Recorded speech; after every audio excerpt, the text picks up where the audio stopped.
Hi, everyone. As you can imagine, when I'm, cutting down my interviews with people, I have to cut a lot of great content or we'd have an hour-long video. But I wanted to make sure that you got to hear InfoSec Sherpa's story about having a job interview the day that WannaCry hit. So without further ado, here's their story. My battery's running low, but a quick story I have is the day that I had the interview at the pharmaceutical company for the SOC job was the day that WannaCry happened.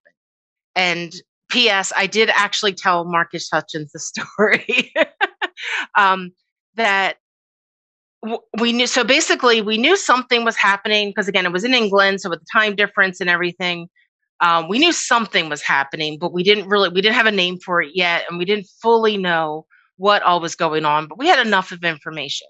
So I remember thinking that day as I was driving, it was about a 45-minute drive to my interview. I remember thinking to myself, if I were me, I would ask me for 3 steps of how to remediate this issue that didn't have a name yet and that we didn't fully know what was happening. Okay.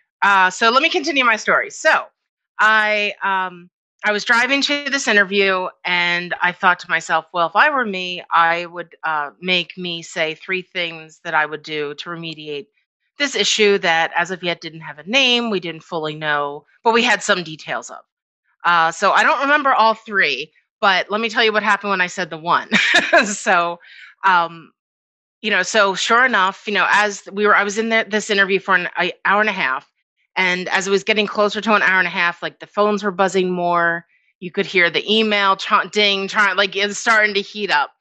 And, basically that was like, oh, okay. So whatever's happening today seems to be really picking up. Why don't we wrap up this interview? And the head person in the room, looked at me and said, okay, before you go, name 3 things you would do.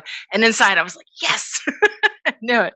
So without hesitation, I said, well, the first thing I would do, and even though I don't work there anymore, I still feel like that's an OPSEC thing. So I said, blah, blah, blah. But it was I'll just say it was a human-centric defense.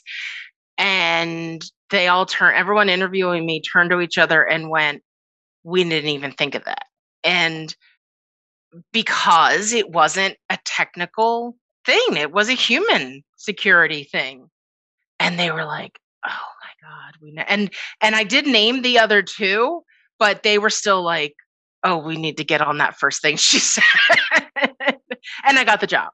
So, which again, I love to tell that story because it shows that, they were all thinking, ones and zeros, thinking very technical, completely forgot about the human aspect and how that can also be a line of defense.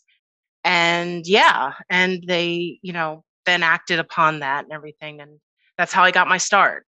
Now, if you'd like to hear the rest of the interview, I've put a link below. And if you have ideas of what subjects I should cover, what you'd be interested in learning, who you'd be interested for hearing from, make sure to comment below so I know where to go with this. Until next time, thanks for watching.